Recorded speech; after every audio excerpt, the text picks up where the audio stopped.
and he slipped and fell hundreds of feet and crushed his leg so badly that he had to have it taken off. You would have thought that a man who lived for nothing but fossils would have felt that there was nothing left to do when he couldn't go and look for them anymore. But Gum wasn't that sort of man. "I've travelled a lot on land, my dear," he said to Sylvia, "but very little by sea. Now I shall really see the world, and maybe I'll be finding something interesting to bring back." "There's no need to do that, sir," Nana broke in firmly. "The house is full enough as it is. We don't want a lot of carved elephants and that about the place." "Carved elephants?" Gum gave Nana a scornful look. "The world is full of entrancements, woman, any of which I might bring home, and you talk to me of carved elephants?" But Nana held her ground. "All right, sir. I'm sure I'm pleased you should see these entrancements, as you call them, but you let them bide. We want nothing more in this house." The entrancement that Gum actually brought home was Pauline. The ship on which he was travelling struck an iceberg, and all the passengers had to take to the boats. In the night, one of the boats filled with water, and the passengers were thrown into the sea. Gum's boat went to the rescue, but by the time it got there, everybody was drowned, except a baby, who was lying on a lifebelt, cooing happily. Gum collected the baby and wrapped her in his coat, and when they were at last rescued by a liner and taken to England, tried to find out to whom she belonged. That was the trouble. Nobody knew for sure whose baby she was. There had been other babies on board, and 3 were missing. She must go to an orphanage for female orphans, said everybody. But Gum said no to that. Things he found went to the Cromwell Road. He had meant to bring Sylvia back a present. Now, what could be better than this? He fussed and fumed while the adoption papers were made out. Then he tucked the baby into the crook of his left arm, took his shabby old hold-all in his right, and limping because of his game leg, walked to the railway station and went home to London and the Cromwell Road. Gum, to whom time meant very little indeed, was never able to remember that other people might not be expecting him when he turned up without a word of warning after being away for months. This time, he opened his front door, put down his hold-all, and looked round for a suitable place to put the baby. Seeing nowhere but the hall table or the umbrella stand, he called rather angrily for Sylvia. "Hi, Sylvia! Good gracious me! I keep a pack of women in this house, and none of them are about when they're wanted." Nana and Sylvia were upstairs marking some new sheets. Nana stopped working, her needle held up as though it were a magic wand which could command silence. "Hark! Isn't that the Professor's voice?" Sylvia harked, and in a moment was down the stair with Nana panting behind. "Darling Gum, why didn't you let me know you were coming?" Her uncle kissed her. "Why should I waste a stamp? Look!" He pushed the baby into her arms. "I've brought you a present." Sylvia pulled the shawl back from the bundle he handed her, and then looked round at Nana, and said in a startled but pleased whisper, "A baby." "A baby?" Nana almost jumped the 2 last stairs and snatched the child from Sylvia. She turned and faced Gum. "Really, sir, I don't know what you'll be bringing to the house next. Who do you suppose has time to look after a baby?" "I thought all women liked babies," Gum protested. "That's as may be." Nana was pink with rage. "If Miss Sylvia has any sense, she won't take it." She broke off, because the baby gave a sudden coo which made her look at it for the first time. Her face changed and seemed to melt, and she began to make noises as everybody makes to babies. Then suddenly she looked up fiercely at Sylvia. "Which rooms am I to have for my nurseries?" Nana, coming round like that, of course, settled the baby's fate. She was given Sylvia's old nurseries at the top of the house. Nana became her slave, and Sylvia loved doing things for her when she was allowed, which wasn't often, as Nana believed in having my nurseries to myself.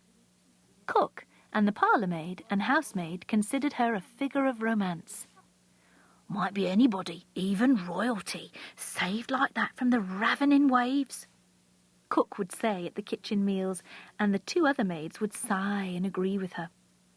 There was some trouble over calling her Pauline. Sylvia chose the name, as she said St. Paul was rescued from the sea, so it was suitable. Gum, however, wanted to call her after one of his pet fossils, but Nana refused to allow it. "Babies in my nursery, sir," she said firmly, "never have had outlandish names, and they're not starting now. Miss Sylvia has chosen Pauline, and it's a nice, sensible name, and called after a blessed saint, and no other name is going to be used, if you will forgive me speaking plain, sir." A year later, Gum brought Sylvia a second baby. On his travels this time, his leg had given him trouble, and he had been landed and put into a hospital.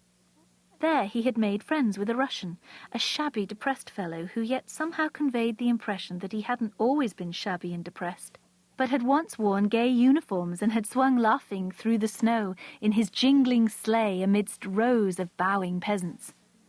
This man had left Russia during the Revolution, and he and his wife had tried to train themselves to earn a living. They had not been a success as wage earners, and the wife became ill and died, leaving a small baby.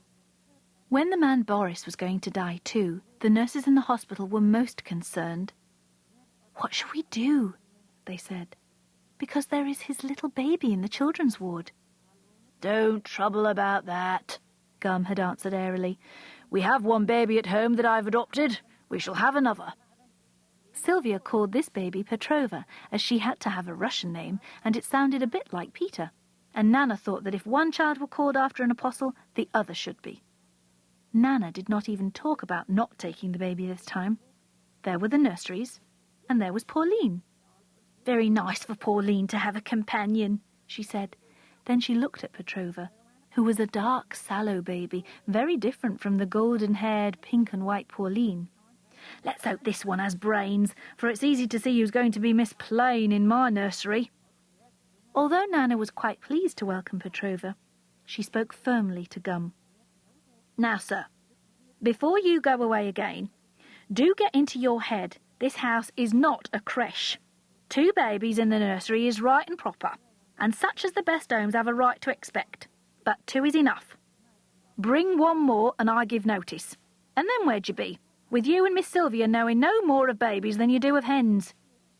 Perhaps it was fear of what Nana might say, but the last baby Gum did not deliver himself. He sent her round by district messenger in a basket. With her he sent a pair of ballet shoes and a letter.